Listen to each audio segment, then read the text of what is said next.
out of Dublin, Ireland, Paul Redmond.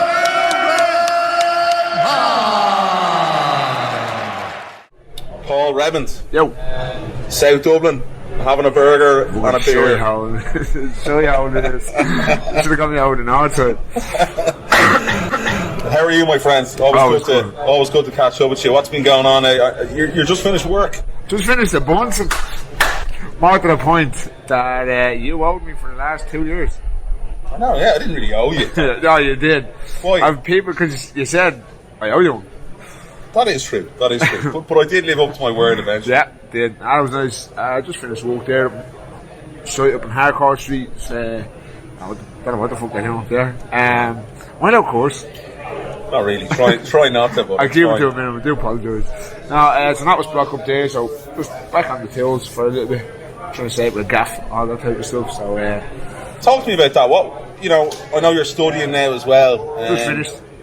What's that like, trying to jiggle everything together and maintain a pro fighting career? Yeah, I just went back to college there on the start of the year. So I was in college when I was doing fight camp for Charlie. I didn't go back to work till after the Leary fight. So I was just basically cramming it all in wherever best you could. Basically, I would do my training first, then wherever you could fit in your college work, you'd squeeze it in, and then when I started work, then back on my tills, it was just hectic, no time for anything else. But look, the college has just finished there last week, and everything's going grand. Assignments in and everything, yeah? Assignments in by I think we had about 3 hours to spare, but we got it done anyways. There really isn't much of a pro scene here in Ireland at the moment, and it's been very frustrating, sort of seeing a lot of the fighters have to go abroad. Obviously a lot of guys are signed to Bellator now, such as yourself. Yeah. How frustrating do you think it is for guys, maybe you're even coaching on the scene, trying to get fights here? Like, we used to have Cage Warriors here, the UFC, we used to have Battle Zone, there used to be a lot of other shows. Even take the sort of bigger names like Cage Warriors, Bellator and UFC out. There used to be a lot of regional shows where you could get a couple of pro fights on. Most of the cards would be Ami, and you do the last 2 or 3 fights would be always pro. They're done away with because of some of the safety standards that need to be met in Ireland. You can go up and get your fights up north, which a lot of guys seem to be doing. They're still, any of the shows up north seem to be still doing the main amateur card with 2 or 3 fights on the thing. But then, how many of them is there a year now? There's only a handful of them. So to build up a pro record is pretty hard. There's that guy from FAI, I think it is, Paul Lewis. The guy can't get a fight. Nine guys turned him down. The guy can't get a fight, and he's a good kid. Wants to scrap one. He's a banger as well. So I know he was over in Spain, Italy, few places. I think it was Spain. He's looking at fights now in the US and the regional scene there, which I think is quite sad for young lads to have to go to the US. Probably take a pay cut, lose a bit of money. It is what it is. There's nothing you can do now, But what can we do? Is there anything you feel, being an older veteran of the scene, that we should be doing, or maybe even John Kavanagh should be doing at IMAT? I don't know, and that's genuinely I don't know. I don't know if I think the head scans are a good idea because they have got a couple of things on people's heads. Of course, for the sake of 150 quid. The only problem with it is there'll never be an IMAF tournament here because of it. So they're trying to meet the standards and stuff like that, but it's the whole scenario. It's shooting itself in the foot. The IMAF scene is the tournaments are phenomenal. They're great. They put on 3 or 4 cages for the whole week. They've got ship pads on the legs, bigger gloves, 3 3-minute rounds. It's a really good setup. To have it in Ireland should be great. They should be coming here because I think we do really well at these events, and we seem to have a good name in MMA. Talking about your journey, obviously you're a lad who's I think you're the only one to fight in KSW, Cage Warriors, BAMA, Bellator, and the UFC. Am I right in saying that? Is that true? Yeah. how do you feel about that? Like, because you are looked upon, in my opinion, now as one of the older sort of veterans of the sport in this country. But no, you're an outlaw now, Paul. Yeah. In terms of MMA in this country, but what is the journey for you now? And how do you look back on that time, possibly maybe with the UFC? Taking off fighting short notice against Mirsad Bektic. Yeah, I don't really dwell on it too much anymore. I used to think about it a lot. I used to drive myself mad, to be honest with you. Why? In what sort of way? You'd be thinking like, I should be there, I should be doing this, I should be that. I was on a great run, fight streak going into it. I think I was on, before I went in with Cage Warriors, I was 7-1 in like 8 fights, which was great. And I just got signed that, look, even take the Sean Owens fight out of it against Bektic, who was a killer. And anyways, even the Rob Whiteford fight, I think we did 12 weeks to get the weight down and stuff like that, and I still had to take 7 kilos of water down to dehydrate myself. So 66 just isn't a viable option for me. I've got a big fat head, I've got big fat legs, and it's just it is funny, but it's those are the little things that matter, because I do see some 66 kilo boys, they're massive, and you're thinking, how's that guy making the weight? And then they never sort of float up to past 76 or 77 kilos. Because I naturally walk around about 80 kilos. But I'm actually probably a little bit heavy now at the minute. I'm about 82, and that's literally just from, I took a week off training last week. I took a few days, probably about 12 days off training now in the last 2 weeks, because I was over giving Keith McCabe a hand. I was got a little bit of training over there. I was Kieran Davin. We got some jiu-jitsu rounds in, but obviously it's not the same intensity as your own gym. But we got some good training over there.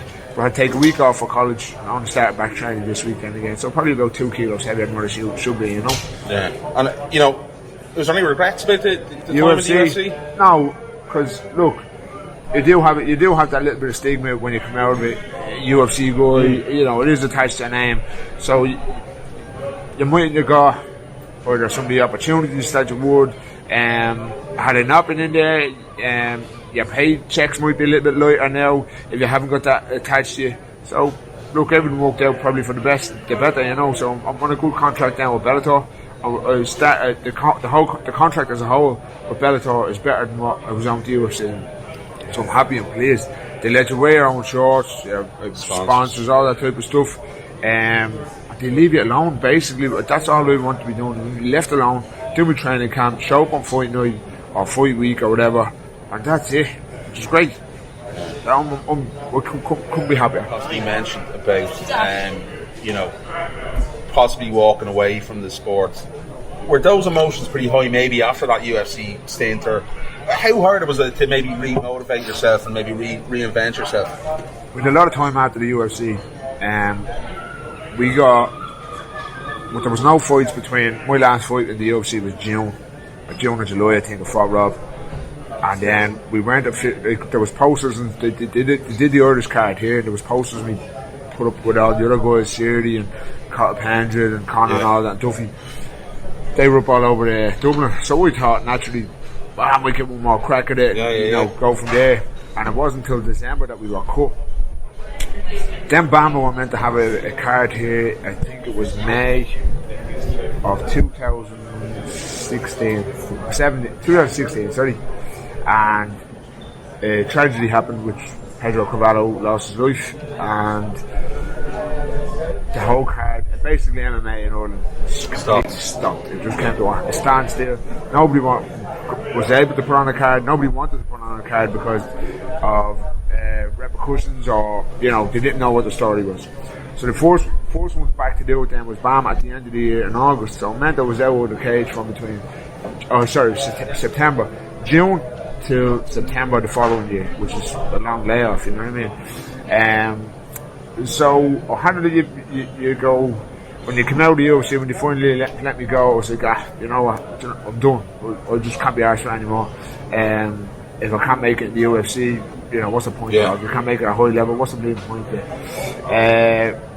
Then you probably take a couple of weeks off, sort of not training at that level, or not going to the gym as much. Then you sort of missed a bit of a buzz going to the gym, getting you know yourself then packing on a bit of timber or anything like that, you know.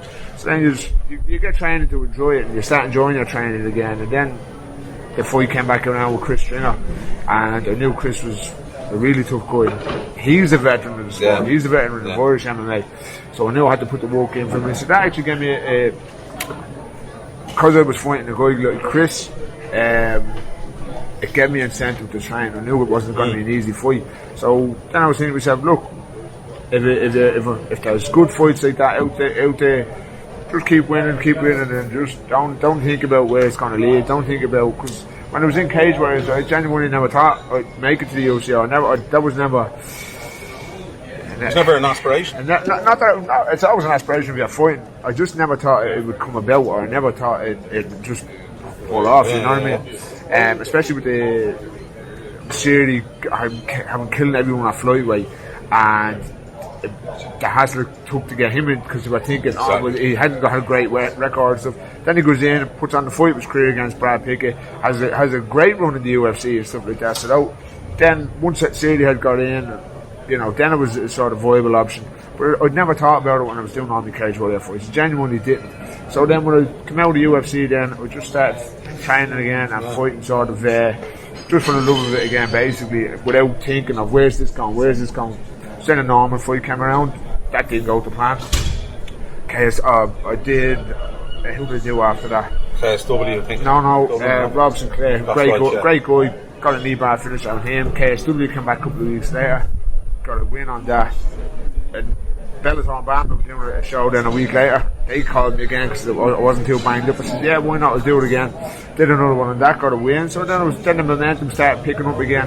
Then last year then I went over to Poland. I was winning a fight.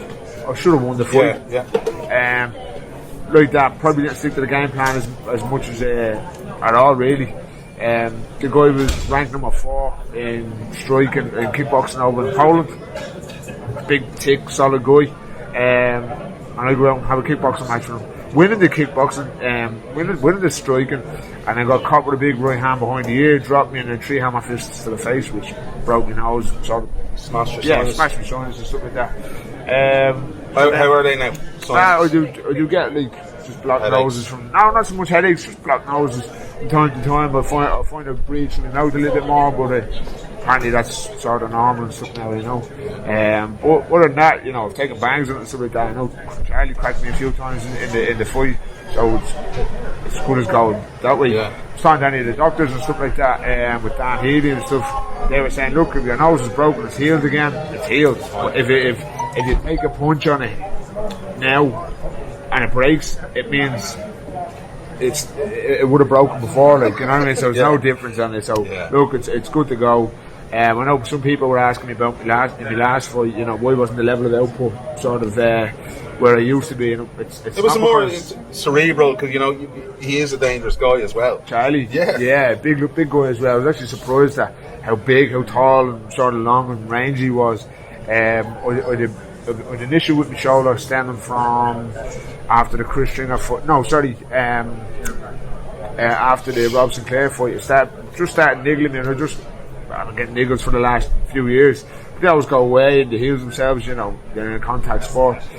This one just kept steadily getting worse and worse and worse and worse. It was in the back of my shoulder, and by the time Poland came around last year, I literally could barely lift my hand up above my face the night before the fight. When you're in there, you throw it. You know, you do what you have to do. But when I came out of that, I got a scan on it. I got the cortisone in after it. That helped for maybe 3 weeks. Then it wears off. It wears off pretty quick, because I was on it straight away again. I know I was back training straight away. I thought, this is great. You know, I'm full movement again. I genuinely. So then I went flat back to my training again. I just didn't get better. So I took a little bit of time off. The MMA, I was still doing jiu-jitsu. That's why we did Polaris there at that time. So got a win over there on that, which was great. Came back off that. I've been rehabbing my shoulder, doing all the exercises and all that I've been given by the Sanctuary Sports Clinic, and we hit the ground running for Charlie. Actually, the shoulder was holding up great, and me and James Sheen were doing spar. We were doing in a round of a spar, and I went in for a takedown, and he was going over, but sort of changed his hips as I was getting the takedown. And I meant I sort of ended up on the wrong side of it, and I pulled my whole arm out. This is about 10 days out before the fight. Yeah, I was speaking to you before. So then on the Monday, then I'd asked the brother Graham just to hold little pads, really good on the pads, just to get a sweat up. And again, I genuinely couldn't hold my hand up above my face, couldn't even throw the jab out.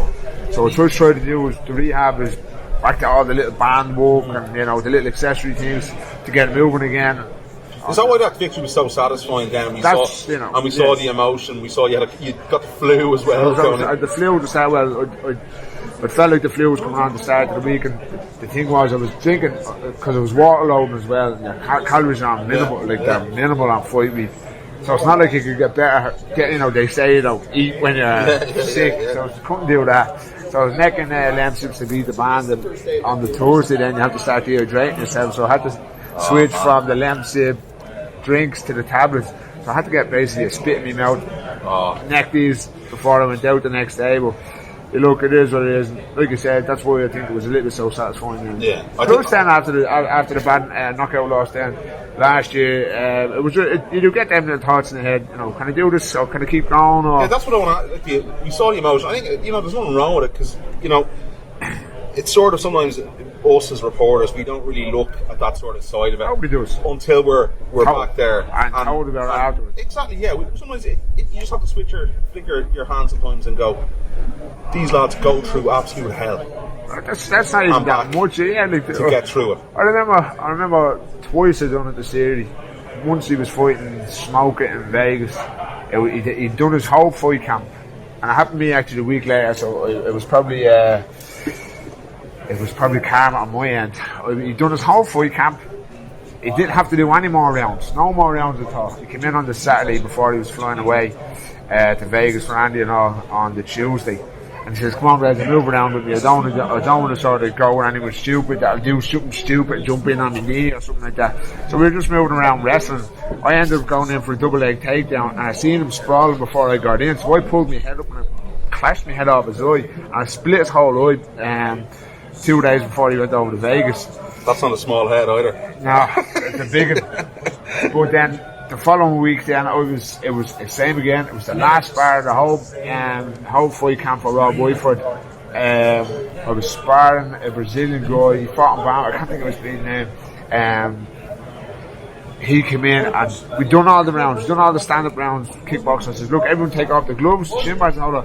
We just do 3 light rounds a roll. The guy was passing the guard, bang, big elbow. Alexander Leite, was it? That's it. Okay, yeah. The big elbow comes down my head, bursts my whole head open. I said, for fuck's sake.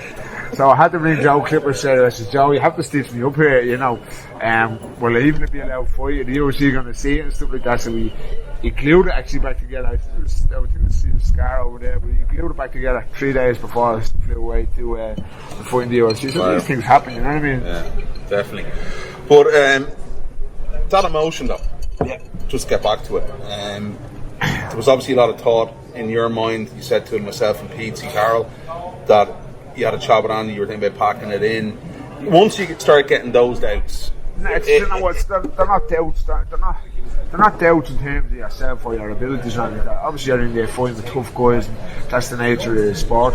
It's one of them things. I was sitting over in Liverpool. I was sitting over in Poland in Gdansk. My sister was over there with me. She was actually over with her boyfriend, and we got taken to the hospital that night. And I was in there from the Saturday night till the Tuesday afternoon. So my sister and her boyfriend Pat were back and forth to the hospital every day. My face, they had these packers up my nose. My whole face felt just burst. And you feel a bit sorry for yourself in the middle of the night. I think I woke up at 3 o'clock in the morning. My head was thumping. I couldn't get any bleed. Nobody spoke on over there. I was like, yeah, give me painkillers. I was trying to do sign language for him at 3 o'clock in the morning.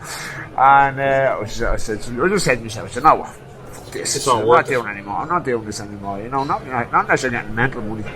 Then you come home again, you have a little think of it, you miss training in the gym. Or for that one, I couldn't touch no contact on my face for at least 8 weeks after that.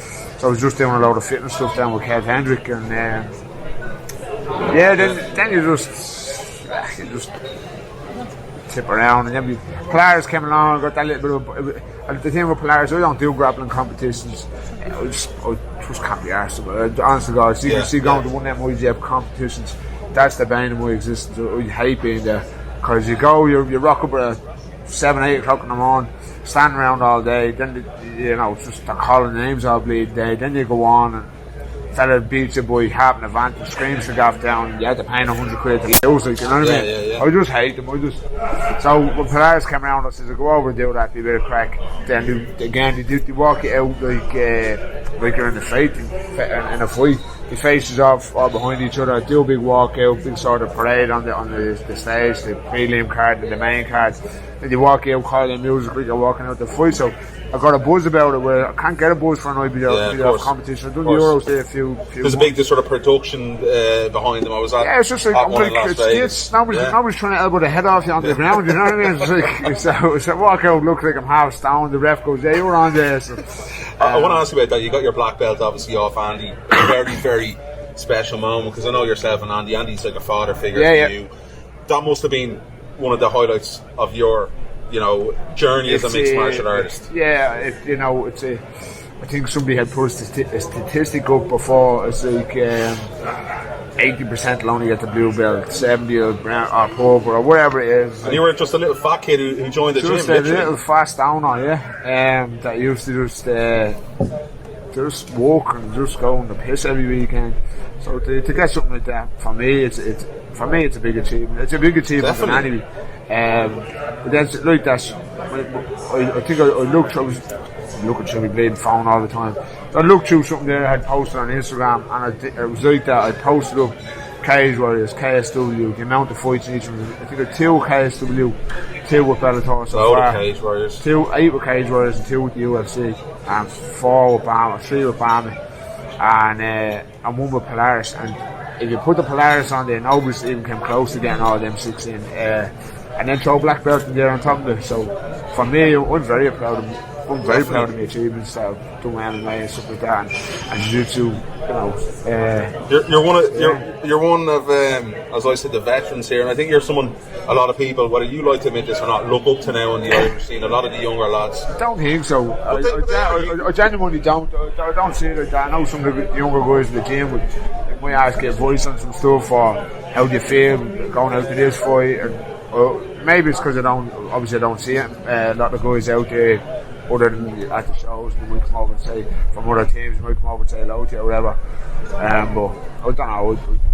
I just do me, you know what I mean? Yeah. No. That's why I think people gravitate towards it, because you're so humble. But let's talk about it. Obviously, Bellator coming up.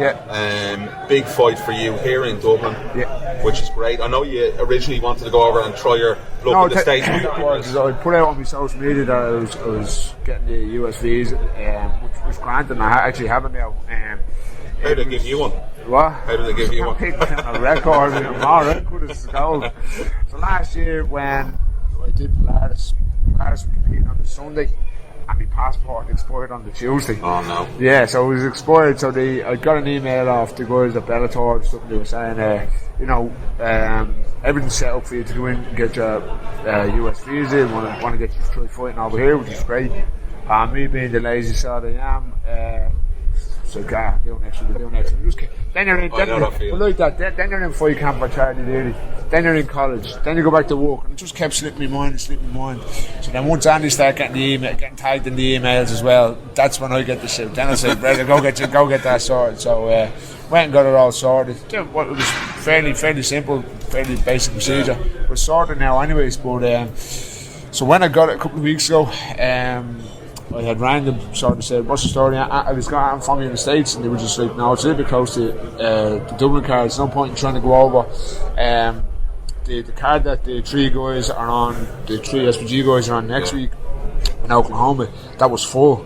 By the time I had asked for it, I think there's 1 card in August, so I think they wanted me on the Dublin card in September. So if, say, you go over and get like a nasty cut or it's a hard fight, you're going to get suspended for 30 days, 60 days, whatever it may be. So too close, you know what I mean? So I'm after getting a nice fight for September.